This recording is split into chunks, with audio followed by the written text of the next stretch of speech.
The way to pass your NCLEX is to grab all the points you can get from health promotion. Today, we're going to talk about reproductive portion of maternity. This is health promotion. These are straightforward questions. The NCLEX put it there for you to grab it. I have 10 questions. We start with SATA to give you concept. Pay attention to the concept. Keep you track of your score and see how much you got. But I want you to pay attention to the concept so that when you see the question again, you can master it. Let's go. So the first questions are select or apply. Don't be intimidated. The NCLEX will do that to you. So stick around. Select or apply. Read the question from the back. Which of the following finding the nurse should expect? I should expect what? A nurse is caring for a client who report positive on pregnancy test. Everything was positive. The client states a last menstrual period was what? November 1st. And today's date is February 1st. Which of the following findings should the nurse expect? A bunch of information. You know how adapting can solve questions. Just relax, sit back, get your pen and paper, analyze the question. You will pop out like a candy, the answers. What do? Pick your answer choice, and I will show you how I'll approach it if I'm taking this test. What do you think? Select your answers. A bunch of questions. You don't have to pick everything.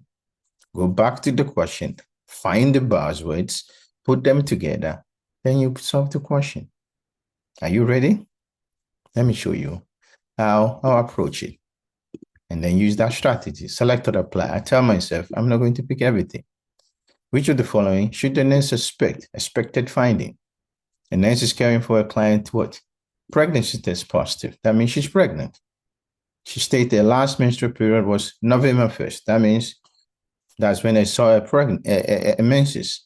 But today visit, she's what? February 1st. What would you do? Fundal palpable at the umbilicus, fetal heart tone heard with the Doppler, nausea and vomiting, urinary frequency, quickening, positive Chadwick sign, expected delivery is August 8th. Is this what you should expect? Sits back and said, look, November 1st. Well, you got to calculate a due date and how far she is, right? November 1st, you had a 1 year. We have November 1st still, the following year. Then we had 7 days. We get what? November 8th. If you subtract 3 months, what you get? You get August 8th. So a due date is August 8th.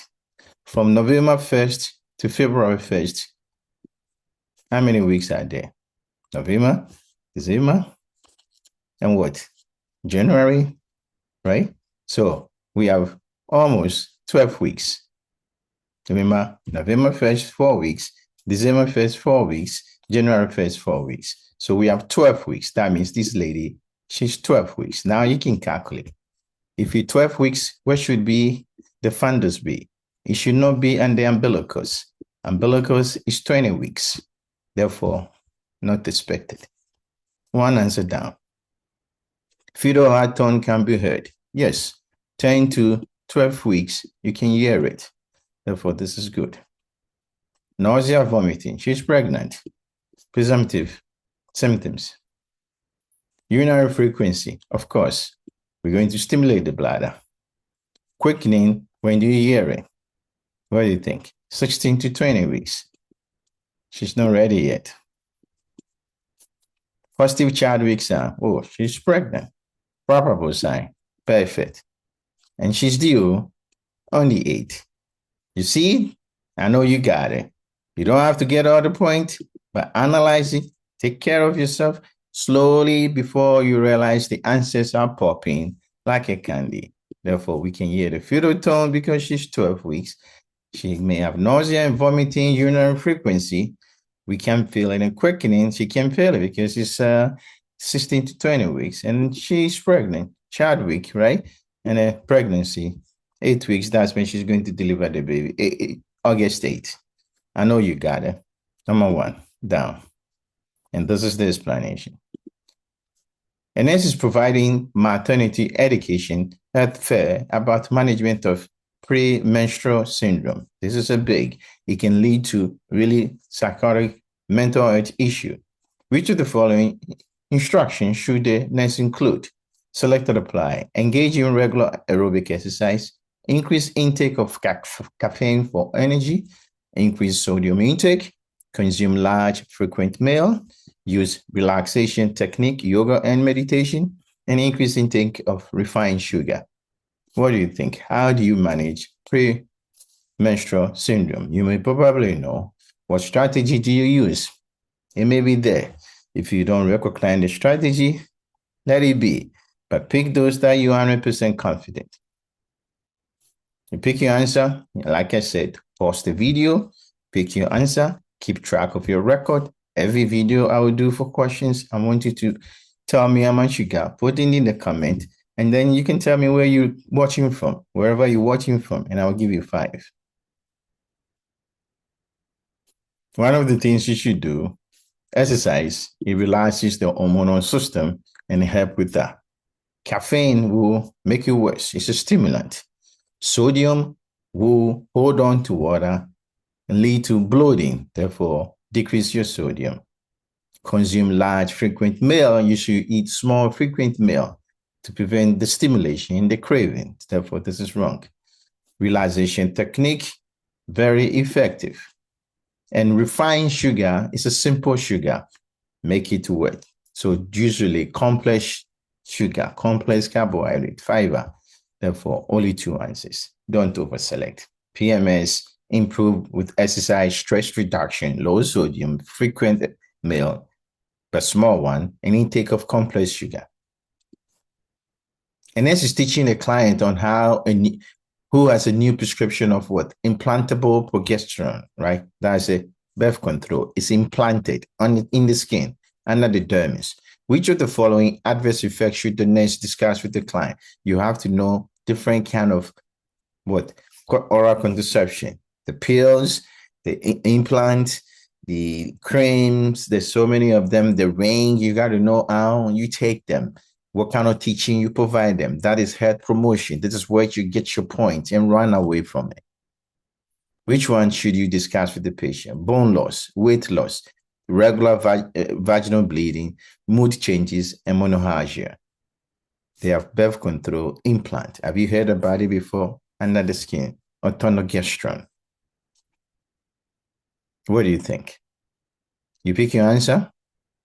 I can tell you, it does not lead to bone loss. It's those that you inject. Injectable one will do that. Medrogestrone, yeah, this one. Weight loss, it leads to weight gain. Regular vaginal bleeding, it leads to irregular vaginal bleeding. Mood changes, yes, but it does not cause excessive, right? Monohagia is like really, really bad vaginal bleeding when you're having your menses. Birth control can regulate it, but sometimes it may lead to irregularity, but not every menses in this situation. And this is screening clients for increased risks of infertility. Who has high increase in infertility? Which of the following client has a highest risk? Who do you think may have infertility issue? Patient with pelvic inflammatory disease, patient with polycystic ovarian syndrome, patient with recurrent gonorrhea infection, patient with the history of endometriosis, patient with multiple sexual partners, patient who BMI is like 18, and patient never had who is 36 years old and is nulliparity. The concept is very important.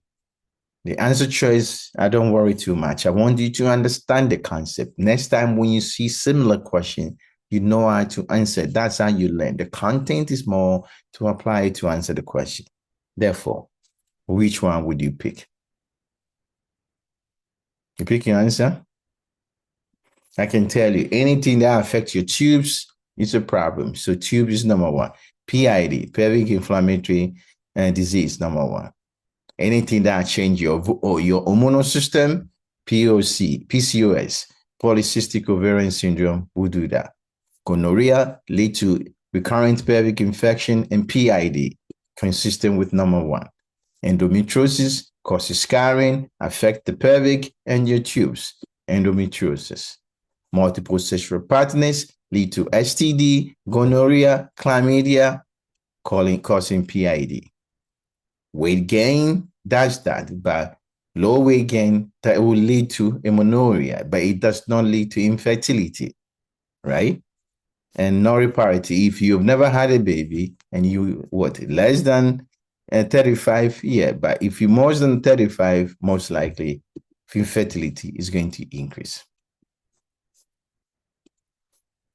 And this is providing education about cervical cancer screening, which client statement indicate correct understanding. I need a pap smear every year forever. HPV is a risk factor for cervical cancer. Pap smear detect ovarian cancer. Screening start after menopause. Which one? Correct understanding. If you need cervical cancer screening, which one is the best? What do you think? You don't do pap smear every year forever. There's a certain age you gotta stop. HPV is for cervical cancer. It does not detect ovarian cancer, and you don't start screening after menopause. Too late. Early, before even you become sexually active. And this is caring for a client who has polycystic ovarian syndrome. Which complication topic the nurse should discuss with the patient? Do you know polycystic ovarian syndrome may lead to infertility? And there is the problem with this ovarian pathology, but he has other systemic manifestation. Does it lead to weight loss, elevated hemoglobin A1C, regular ovulation, and a low androgen level? What do you think? Pause the video, pick your answer, keep track of your record. Number 6. I know you get more than 50% so far. The right answer is insulin resistance. It leads to weight gain, irregular ovulation, and then elevated hormone level. Because of that, we got to regulate your hormonal level and let you have ovulation. But insulin resistance leads to diabetes. And this is teaching a client who has a new prescription of Clomiphene. Which client statement indicate the need for further teaching? This is the medication we can use for patient who has ovarian, polycystic ovarian disease so that they can have a baby. But what do you think? Which one need further teaching? How do you take this medication? I may experience hot flashes and mood changes. I might have twins or triplet. I may take the medication 14 days. I will take the medication 14 days after my menses. I will not be protected against sexually transmitted infection. What do you think? Clomiphene. Have you heard about it before? The one that need further teaching is 14 days. We use it to stimulate ovulation. When you take it, as soon as your menses start, by the 3 or 4 day during the menses, you take it. And it causes ovulation. It causes multiple ovaries to be released. And then the female and the husband, they will involve in sex every day for like 7 days so that they can get pregnant. You're more likely to have multiple babies, twins and triplets, quadruplets, and it can lead to mood changes, bunch of hormones floating around. It's non-sexually protective. Therefore, D is not right. And therefore, the right answer is number 3. And this is caring for a client who's suspected to have ectopic pregnancy who reports sharp unilateral pelvic pain and vaginal spotting. Suspect ectopic pregnancy. The client appear pale and diaphoretic. Pale and diaphoretic. What do you think? He's in shock. Which finding require immediate intervention? Ectopic pregnancy, pale and diaphoretic, suspected shock. Which one require immediate? Beta ACG 1500. Shoulder pain, nausea, and breast tenderness. I want to know what you put down for this, but be sharp. These are adapt and strategy. Look at it. Look at the situation. Ectopic pregnancy, diaphoretic, pale. Which one I got to do something, not an unexpected finding? What do you think? The right answer is shoulder pain. Presence of shoulder pain tell you there's irritation of the diaphragm.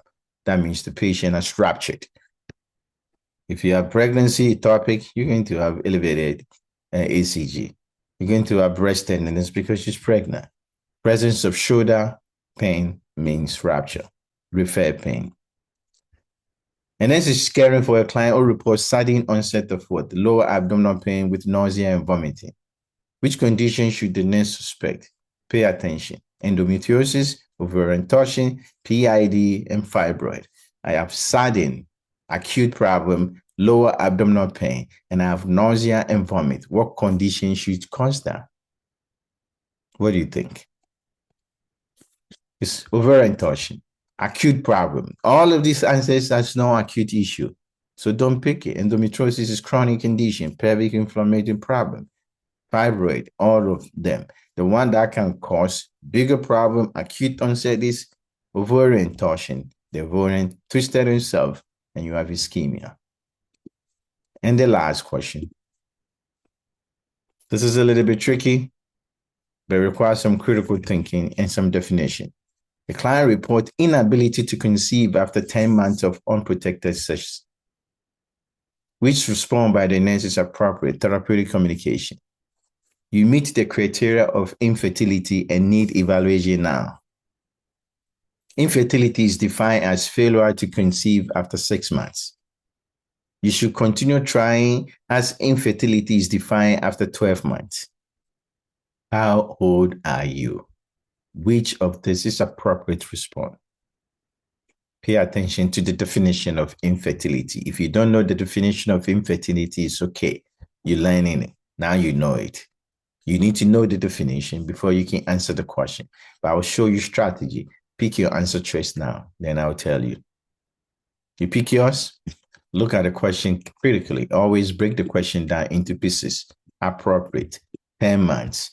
What? Infertility, right? Inability to conceive. This one says infertility now. I got to test you. You meet the criteria. Infertility is defined to a failure to conceive after 6 months. She's 10 months.